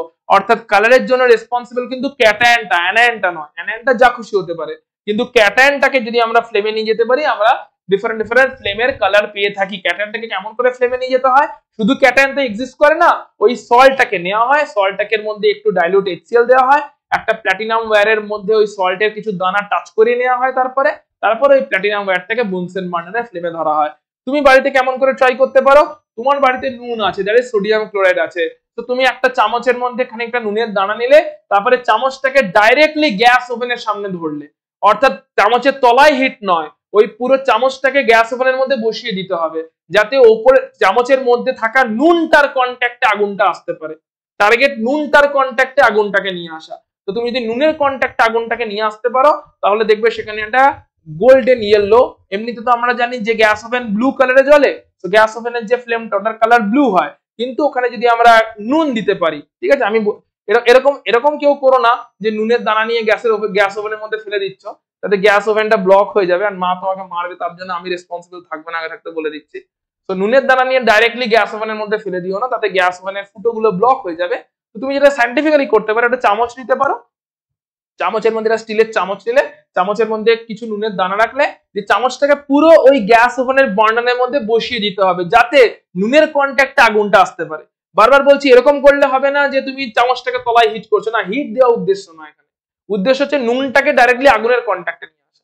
তো নুনটাকে পুরোপুরি গ্যাস ওভেনের মধ্যে যদি বসিয়ে দাও, নুনের ওপরে যদি আগুনটা কভার করে নেয়, নুনটাকে যদি আগুনটা কভার করে নেয়, তাহলে যে জায়গাটা নুনের কন্ট্যাক্টে আসবে দেখবে সেখানে ব্লু কালারের ফ্লেম গোল্ডেন ইয়েলোতে কনভার্ট হয়ে যাচ্ছে। সো ক্লিয়ারলি এখান থেকে বুঝতে পারা যায় যে এরা ফ্লেম টেস্ট দেয়। এখন কোশ্চেন হচ্ছে কেন দেয়? ফ্লেম টেস্ট হয় মানে কালার আসছে, ফ্লেমে কালার আসছে। সো ফ্লেমে কালার কেন আসছে? কারণটার কিচ্ছু না। আমরা জানি যে ইলেকট্রন, আমরা অ্যাটমিক স্ট্রাকচারে পড়েছি, লোয়ার স্টেটে যদি ইলেকট্রন থাকে, সেই ইলেকট্রন যদি হায়ার স্টেটে এক্সাইটেড হয় by gaining some energy from the environment, এখানে হিটটা দিচ্ছি আমি, সো বাইরে থেকে এনভায়রনমেন্ট থেকে এনার্জি যাচ্ছে, সেই এনার্জিটা ওই মেটালের ইলেকট্রন গুলো অ্যাকসেপ্ট করে ওরা হাই এনার্জি স্টেটে যায়। তারপরে যখন আবার লো এনার্জি স্টেটে ব্যাক করে, তখন ওই ইলেকট্রনটা একটা ফ্রিকোয়েন্সি বা একটা রেডিয়েশন ইমিট করে। এটা অলরেডি আমরা কোয়ান্টাইজড ওয়েতে পড়েছি যে অ্যাটমিক স্ট্রাকচারে যখন রেডিয়েশন ইমিট হয়, ওই রেডিয়েশনে নিশ্চয়ই কোনো না কোনো করেসপন্ডিং ওয়েভ লেংথ আছে, কারণ এটা h nu ইমিট হচ্ছে, তাই না? h nu বা ফোটন ইমিট হচ্ছে। ফোটনটা যখন এমিট হয় তখন তার করেসপন্ডিং একটা ফ্রিকোয়েন্সি আছে, একটা ওয়েভলেংথ আছে, যে ফ্রিকোয়েন্সি বা ওয়েভলেংথের রেডিয়েশন এমিট করছে সেটা ভিজিবল রিজিয়নে পড়ে, এন্ড ডিফারেন্টের জন্য ডিফারেন্ট কালার আমরা দেখতে পাই। So this is the reason behind colouration, যে যখনই আমরা কোনো একটা অ্যালকালি মেটালের সল্ট নিচ্ছি, ওই অ্যালকালি মেটাল সল্টের যে সমস্ত ইলেকট্রনগুলো লুজলি বাউন্ড ইলেকট্রন, তারা হিটটা পেয়ে লোয়ার থেকে হাই এনার্জিতে যায়, হাই থেকে যখন লোতে ব্যাক করে কোয়ান্টাইজড হতে, তখন রেডিয়েশন এমিট করে, রেডিয়েশন যেটা এমিট করে তার যে ফ্রিকোয়েন্সি বা ওয়েভলেংথ সেটা ভিজিবল রিজিয়নে পড়ে এবং সেটা কোনো না কোনো কালারকে রিপ্রেজেন্ট করে। সো দ্যাট ইজ ওয়াই আমরা কালার দেখতে পাই ফ্রেম টেস্টে, যেখানে আমরা দেখতে পাচ্ছি ইলেকট্রনটা ছিল গ্রাউন্ড স্টেটে, গ্রাউন্ড স্টেট থেকে ইলেকট্রনটা গেল এক্সাইটেড স্টেটে। কেমন করে ইলেকট্রনটা এক্সাইটেড স্টেটে গেল? ওই বার্নার থেকে হিটটা নিয়ে বা গ্যাস ওভেন থেকে হিটটা নিয়ে। সো গ্রাউন্ড স্টেটের ইলেকট্রন এক্সাইটেড স্টেটে গেল, এক্সাইটেড স্টেটের ইলেকট্রন যখন আবার গ্রাউন্ড স্টেটে ব্যাক করছে তখন এনার্জি এমিট হচ্ছে, ওই এনার্জি এমিট বা ফোটন যেটা এমিট হলো তার করেসপন্ডিং যে ফ্রিকোয়েন্সি বা wavelength, that gives the colour. সেটা যদি ভিজিবল রিজিয়নে হয় কালার পাবো, সেটা যদি ভিজিবল রিজিয়নে না হয় রেডিয়েশন হয়তো এমিট হবে কিন্তু আমরা কালার দেখতে পাবো। So this is the flame টেস্টের পিছনে লজিক। এটা এখানেও হবে, এটা পি ব্লকেও হবে, এটা গ্রুপ 2 তেও হবে, এটা সব জায়গায় হবে। এখানে একটা কোশ্চেন আসে, কোশ্চেনটা হচ্ছে সবাই কালার দেখিয়েছে, শুধু ম্যাগনেসিয়াম আর বেরিলিয়াম কালার দেখায়। ম্যাগনেসিয়াম আর beryllium do not respond to flame test. কেন এরা কালার দেখায় না? Do not respond to flame test. Flame টেস্টে পার্টিসিপেট করতে গেলে লো এনার্জি থেকে ইলেকট্রনকে হাই এনার্জি লেভেলে জাম্প করতে হবে। এবারে ম্যাগনেসিয়ামের কনফিগারেশন দেখছি। ম্যাগনেসিয়ামের ভ্যালেন্সিয়াল configuration 2s2 which is a full filled configuration. বেরিলিয়ামের ভ্যালেন্সিয়াল কনফিগারেশন, সরি ম্যাগনেসিয়াম 3s2, বেরিলিয়ামের ভ্যালেন্সিয়াল configuration 2s2 which is again a full filled configuration. তাহলে ম্যাগনেসিয়াম বলো বেরিলিয়াম বলো এদের ফুল ফিল্ড কনফিগারেশন আছে। ফুল ফিল্ড কনফিগারেশন যদি থেকে থাকে সেই ইলেকট্রন গুলো নিউক্লিয়াস দ্বারা টাইটলি হেল্ড। ফুল ফিল্ড কনফিগারেশন আছে তার মানে স্টেবল কনফিগারেশন আছে, স্টেবল কনফিগারেশন মানে তারা টাইটলি হেল্ড। তাই এখানে ওই সামান্য আগুনের থেকে যেটুকু এনার্জি আসছে সেইটুকু এনার্জিকে অ্যাকসেপ্ট করে এই ইলেকট্রন গুলো হাই এনার্জিতে জাম্পই করতে পারে না। জাম্পই যদি না হয় ব্যাক করারও কোনো প্রশ্ন নেই, ব্যাক যদি না হয় রেডিয়েশন এমিশনের কোনো প্রশ্ন নেই, রেডিয়েশন এমিশন যদি না হয় কালার দেখারও কোনো প্রশ্ন নেই। যেহেতু এদের কনফিগারেশনটা ফুল ফিল্ড NS2 কনফিগারেশন, তাই ফুল ফিল্ড NS2 কনফিগারেশনের জন্য কি হয়, সাইজও ছোট, তার উপরে ফুল ফিল্ড NS2 কনফিগারেশন, তাই ওই ফুল ফিল্ড ইলেকট্রন গুলো স্টেবিলিটি ব্রেক করে হাই এনার্জি লেভেলে যেতে পারে না, কারণ 2s2 3s2 এর আবার নিউক্লিয়াসের কাছেও আছে। ঠিক আছে, নিউক্লিয়াসের কাছের দিকে 2 অরবিটাল 2 শেল 3 শেল নিউক্লিয়াসের কাছের দিকে শেল। তো একে তো নিউক্লিয়াসের কাছের দিকে, তার উপরে ফুলফিল্ড কনফিগারেশন।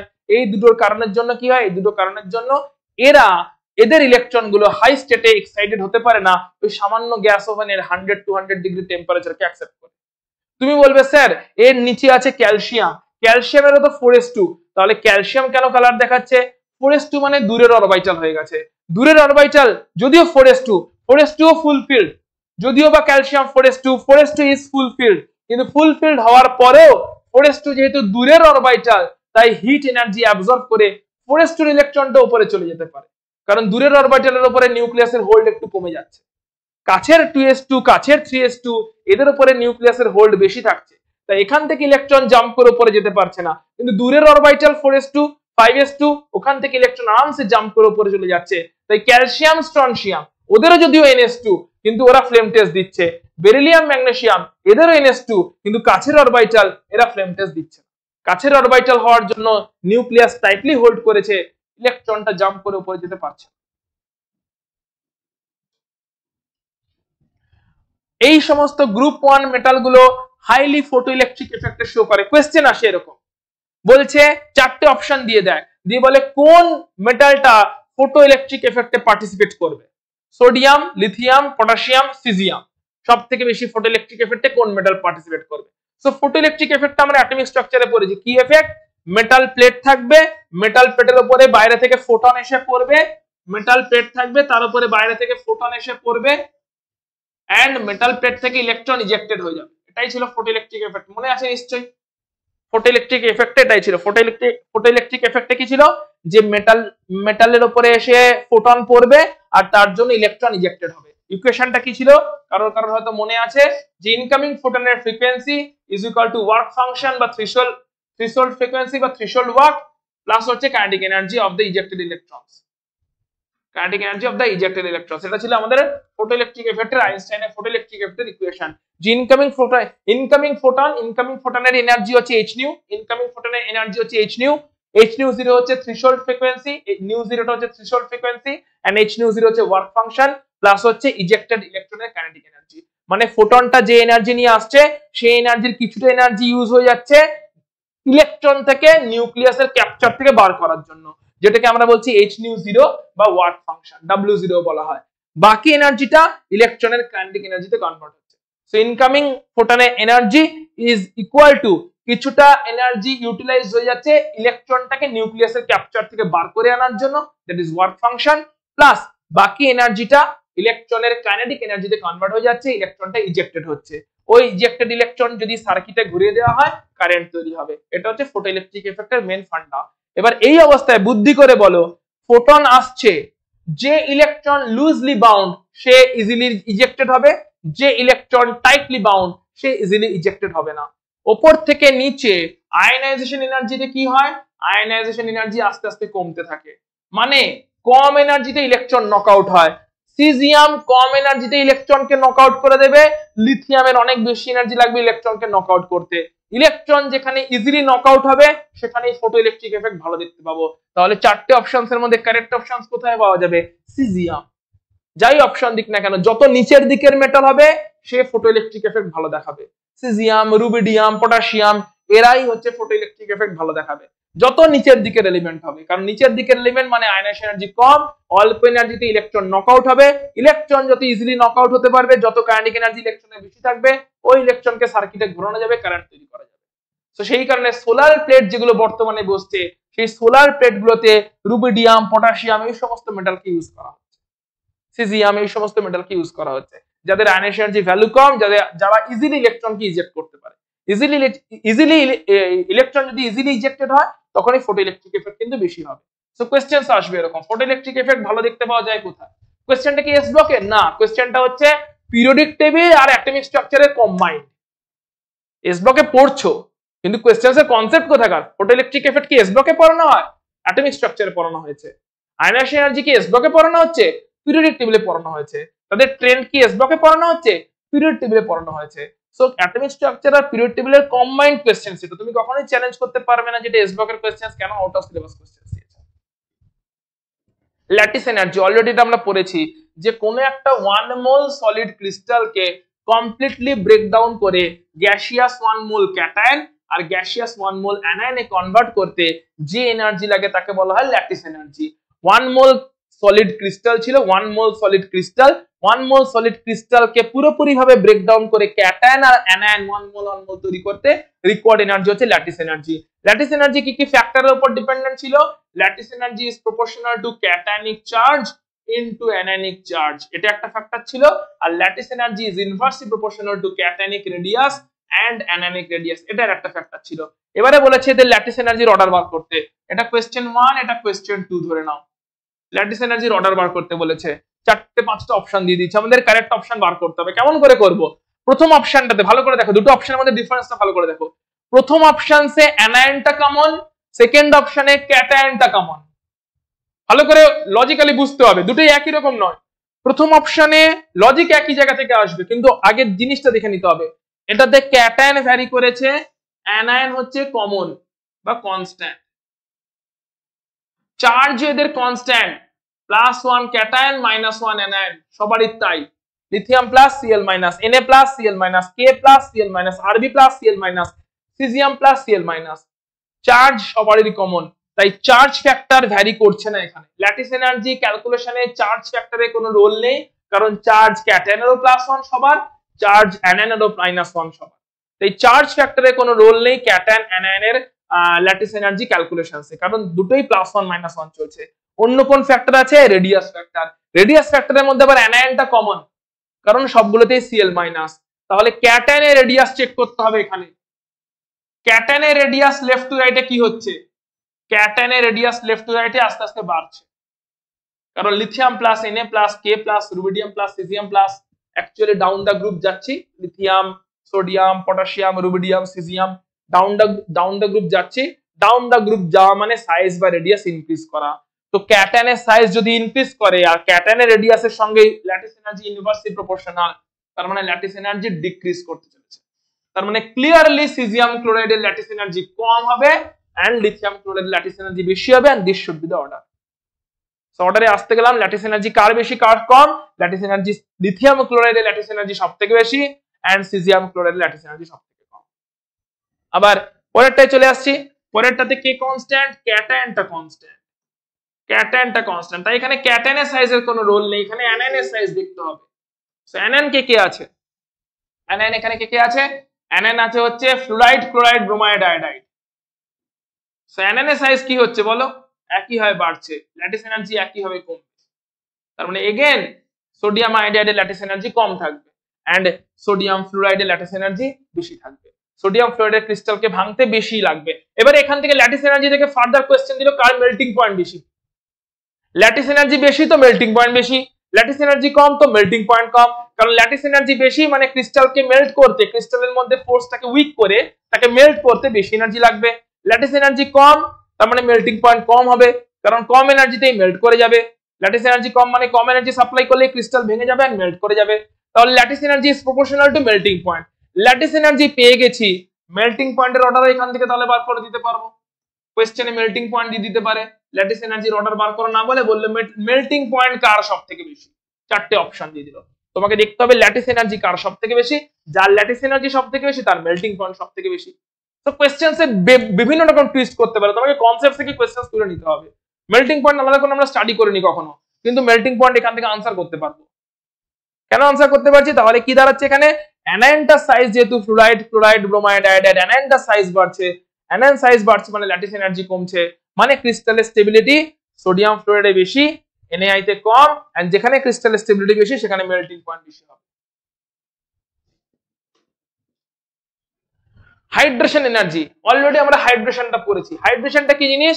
ক্যাটায়নের চারপাশে ওয়াটার মলিকুল ঘিরে ধরবে বা অ্যানায়নের চারপাশে ওয়াটার মলিকুল ঘিরে ধরবে। আমরা এখন অ্যানায়ন নিয়ে ডিল করছি না, আমরা ক্যাটায়ন নিয়ে ডিল করছি, তার কারণ আমরা গ্রুপ 1 এ আছি বা গ্রুপ 2 তে আছি।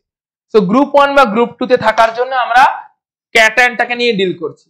এবারে বলো উপর থেকে নিচে সাইজ কি হয়? বাড়ে। লিথিয়ামের সাইজ ছোট, উপর থেকে নিচে সাইজ বাড়ে, উপর থেকে নিচে সাইজ বাড়ে। সাইজ যদি বাড়ে তাহলে লিথিয়ামের সাইজ কি? ছোট। তাহলে ছোট ক্যাটায়নের চারপাশে জল বেশি আসবে না বড় ক্যাটায়নের চারপাশে জল বেশি আসবে? ক্লিয়ারলি ছোট ক্যাটায়নের চারপাশে জল বেশি আসবে। তার মানে সাইজ বাড়ছে, তো হাইড্রেশন কি হচ্ছে? হাইড্রেশন ক্লিয়ারলি কমছে, জল কম ঘিরবে। ছবি থেকেও ক্লিয়ারলি বুঝে যাচ্ছ। Lithium plus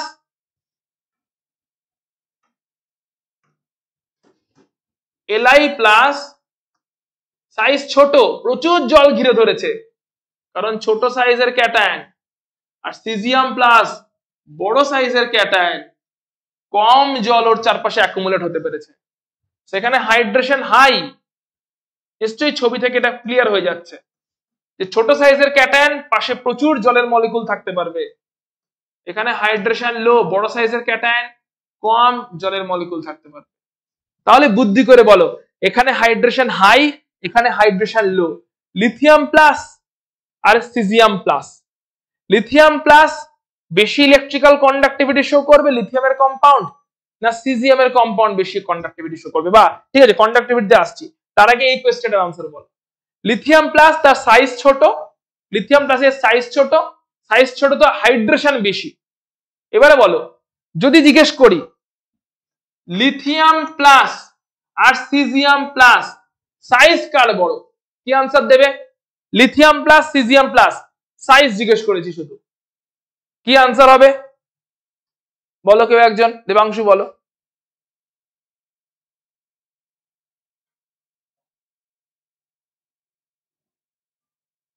ball Debjit.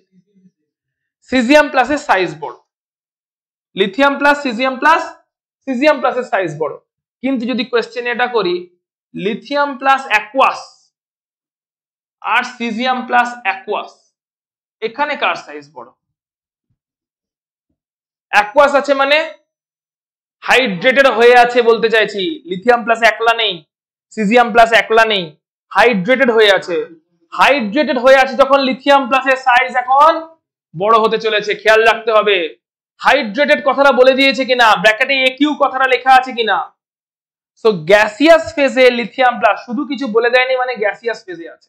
Gaseous ফেজে লিথিয়াম প্লাস, গ্যাসিয়াস ফেজে সিজিয়াম প্লাস, এদের মধ্যে সিজিয়াম প্লাস নো ডাউট বড়। কিন্তু হাইড্রেটেড অবস্থায় লিথিয়াম প্লাসের সাইজ বড় হয়ে যাচ্ছে, কারণ লিথিয়াম প্লাস ছোট ক্যাটায়ন, তার চারপাশে হাইড্রেশন বেশি হচ্ছে। হাইড্রেটেড অবস্থায় সিজিয়াম প্লাসের সাইজ ছোট হয়ে যাচ্ছে। দুজনের মধ্যে হাইড্রেশনটাকে কম্পেয়ার করো, হাইড্রেশন কম্পেয়ার করলে ক্লিয়ারলি হাইড্রেশন বেশি হচ্ছে লিথিয়াম প্লাসের চারপাশে। সিজিয়াম প্লাসের চারপাশে হাইড্রেশন কম, হাইড্রেশন কম তো তার সাইজও কম, কারণ জল কম ঘিরছে আর লিথিয়াম প্লাসে জল বেশি ঘিরছে। তাহলে লিথিয়াম প্লাস আর সিজিয়াম প্লাস অ্যাকুয়াস হয়ে গেলে অর্ডার উল্টে যাবে, লিথিয়াম প্লাস হাইড্রেটেড, তার সাইজ বড় হবে। এবারে এখান থেকে সেকেন্ড কোশ্চেন উঠতে পারে কি, লিথিয়াম মানে একই ভাবে পুরো অর্ডারটাই সেরকম থাকবে, ঠিক আছে। তার মানে লিথিয়াম প্লাস সাইজ আমরা বলছি বাড়ছে, কিন্তু যদি হাইড্রেটেড অ্যানায়নের সাইজ বলি, হাইড্রেটেড ক্যাটায়ন, হাইড্রেটেড ক্যাটায়ন তার সাইজ নিয়ে যদি কথা বলি, সেটা কিন্তু কমছে। এমনিতে সাইজ বাড়ছে আমরা জানি নরমাল ক্যাটায়নটা বা নরমাল অ্যানায়নটা, কিন্তু হাইড্রেশন যেহেতু কমছে তাই হাইড্রেটেড ক্যাটায়নটার সাইজ কমছে, খেয়াল রাখতে হবে। এখান থেকে সেকেন্ড কোশ্চেন আসতে পারে ইলেকট্রিক্যাল কন্ডাক্টিভিটি, যে লিথিয়াম প্লাস আর সিজিয়াম প্লাস অ্যাকুয়াস অবস্থায় আছে, কার ইলেকট্রিক্যাল কন্ডাক্টিভিটি বেশি? যার সাইজ বড় তার ইলেকট্রিক্যাল মুভমেন্ট কম হবে, তার ইলেকট্রিক্যাল কন্ডাক্টিভিটি কম হবে। মানে ক্লিয়ারলি লিথিয়াম প্লাস অ্যাকুয়াস যদি থেকে থাকে তার কম্পাউন্ড গুলো ইলেকট্রিক্যাল কন্ডাক্টিভিটি কম করবে, সিজিয়াম প্লাসের ইলেকট্রিক্যাল কন্ডাক্টিভিটি বেশি হতে চলেছে। যার সাইজ কম তারই মোবিলিটি বেশি, ইজিলি মুভ করতে পারবে, মোবিলিটি যত বেশি কন্ডাক্টিভিটি বেশি। যার সাইজ বেশি হয়ে গেছে, hydrated cation lithium plus size বড় হয়ে গেছে, তাই মোবিলিটি কম, মোবিলিটি কম মানে সেখানে ইলেকট্রিক্যাল কন্ডাক্টিভিটিও কম হবে। সো কোশ্চেন দিয়ে দিতে পারে LiCl অ্যাকুয়াস আর CaCl অ্যাকুয়াস, অ্যাকুয়াস বলে দিল, তাহলে ইলেকট্রিক্যাল কন্ডাক্টিভিটি কোথায় বেশি? সিজিয়াম ক্লোরাইডে বেশি হবে, লিথিয়াম ক্লোরাইডে বেশি হবে না। So this are the type of questions you can encounter. Basicity already study করে ফেলেছি।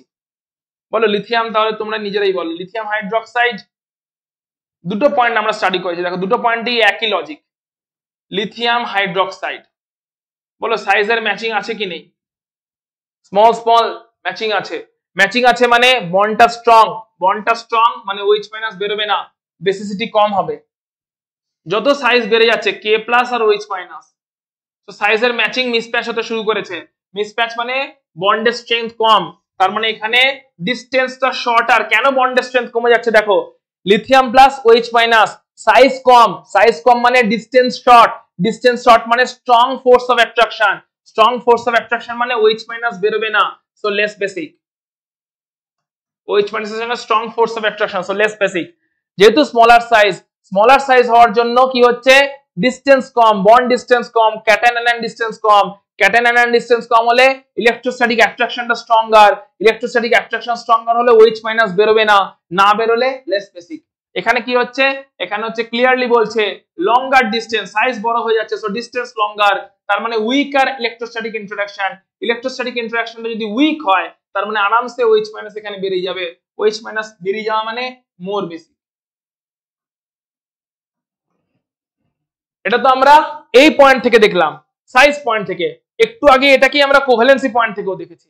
লিথিয়াম প্লাসের কোভ্যালেন্সি বেশি মানে আয়নিক ক্যারেক্টার নেই, OH মাইনাস কেন বেরোবে? OH মাইনাস আয়নটা তো তৈরি হচ্ছে না ভালোভাবে, এখানে কোভ্যালেন্সি ক্যারেক্টার কমে যাচ্ছে, আয়নিক ক্যারেক্টার ঢুকে যাচ্ছে, OH মাইনাস আরামসে বেরিয়ে যাবে।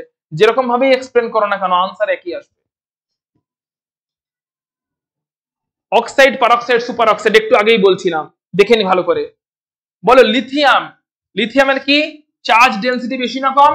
লিথিয়ামের চার্জ ডেনসিটি বেশি। এবার অক্সাইড, পারঅক্সাইড, সুপার অক্সাইড দেখে নাও ভালো করে। অক্সাইড হচ্ছে O2 মাইনাস, চার্জ -2, পারঅক্সাইড হচ্ছে O2 2 minus, charge -1, super oxide হচ্ছে O2 মাইনাস, চার্জ হচ্ছে -1/2। তাহলে অক্সাইডে অক্সিজেনের চার্জ -2, পারঅক্সাইডে অক্সিজেনের চার্জ -1, সুপার অক্সাইডে অক্সিজেনের চার্জ -1/2। তাহলে অক্সিজেনের চার্জ বাড়ছে না কমছে লেফট টু রাইটে, from oxide to peroxide to super oxide? 4 জন অক্সিজেন, 4 জন অক্সিজেন অ্যাটম কি হচ্ছে আস্তে আস্তে 4 জন অক্সিজেন অ্যাটম কমছে। তাহলে চার্জ ডেনসিটি বাড়ছে না কমছে? অক্সিজেনের চার্জ ডেনসিটিও কমছে। তাহলে বুদ্ধি করে বলো অক্সাইড এখানে হাই চার্জ ডেনসিটি, হ্যাঁ কি না? দুটো minus charge, so high charge density. peroxide less charge density, superoxide O2 minus এখানে least charge density. High charge density কে হোল্ড করতে গেলে কোন ক্যাটায়ন লাগবে? লিথিয়াম না সোডিয়াম না পটাশিয়াম? হাই চার্জ ডেনসিটি কে হোল্ড করার জন্য হাই চার্জ ডেনসিটি वाला ক্যাটায়নই লাগবে। আর low charge density super oxide তাকে হোল্ড করার জন্য লো চার্জ ডেনসিটি वाला ক্যাটায়নই লাগবে। তাই লিথিয়াম খালি মোনো অক্সাইড নরমাল অক্সাইডই তৈরি করে। অক্সাইডের চার্জ ডেনসিটি হাই, তাই ওই হাই চার্জ ডেনসিটিকে হোল্ড করতে গেলে হাই চার্জ ডেনসিটির ক্যাটায়ন লিথিয়াম প্লাসই লাগবে। আর বাকি সুপার অক্সাইড পারঅক্সাইডের চার্জ ডেনসিটি কমছে, তাই কম চার্জ ডেনসিটির ক্যাটায়ন সোডিয়াম বা পটাশিয়াম সেটাকে হ্যান্ডেল করে নিতে পারবে। তো সেই কারণে এখানে সোডিয়াম পটাশিয়াম সুপার অক্সাইড বানায়, নিচের দিকে যত যাবে চার্জ ডেনসিটি কমছে তারা সুপার অক্সাইড বানায়, সোডিয়াম পারঅক্সাইড বানায়। আর লিথিয়ামের চার্জ ডেনসিটি সবথেকে বেশি হওয়ার জন্য সে অক্সাইডকে ডিল করে, যার কিনা চার্জ ডেনসিটি সবথেকে বেশি। হাই চার্জ ডেনসিটির অ্যানায়নকে ডিল করতে গেলে অ্যাট্রাক্ট করে রাখতে গেলে হাই চার্জ ডেনসিটির ক্যাটায়ন লাগবে। স্ট্রঙ্গারকে তুমি স্ট্রং হতে গেলে স্ট্রঙ্গারই কারোর সঙ্গে বন্ধুত্ব বানাতে হবে। তুমি উইক কারোর সঙ্গে বন্ধুত্ব বানিয়েছো, তুমি স্ট্রং হতে পারবে না, বাংলা কথা। আচ্ছা, এই কেমিক্যাল প্রপার্টির পার্টগুলোর প্রয়োজন নেই অতটা। সো মোটামুটি আমরা জেনারেল ট্রেন্ড যা কিছু আমরা ডাইরেক্টলি এস ব্লকের অ্যাপ্লিকেশনস কেমিক্যাল বন্ডিং বা পিরিয়ড টেবিল থেকে হতে পারে পুরো জায়গাটা আমরা স্টাডি করে ফেলেছি। পার্টিকুলার রিঅ্যাকশনস গুলো আমাদের পড়ার দরকার নেই, তার কারণটা যে এই চ্যাপ্টারটাতে এমনিতে আমাদের সিলেবাসে নেই, তো এই জায়গাটা একেবারে ইম্পর্টেন্ট নয়। কিন্তু আমরা টোটাল ডিটেইলটা আমরা স্টাডি করলাম যে জায়গাগুলো ইম্পর্টেন্ট কেমিক্যাল বন্ডিং বা পিরিয়ড টেবিলের জায়গা থেকে আসতে পারে। ঠিক আছে, তাহলে আজকের ক্লাসটা আমরা এখানে স্টপ করছি, এখানে শেষ করছি আজকের ক্লাসটা। আমরা এই ফ্রাইডেতে কামিং ফ্রাইডেতে আরো একটা ক্লাস নেওয়ার আমার প্ল্যান আছে, যেটাতে আমরা অর্গানিক কেমিস্ট্রির ওই ক্যারেক্টারাইজেশন এবং পিউরিফিকেশন ওই এরিয়াটা নিয়ে হয়তো একটু স্টাডি করে নেব।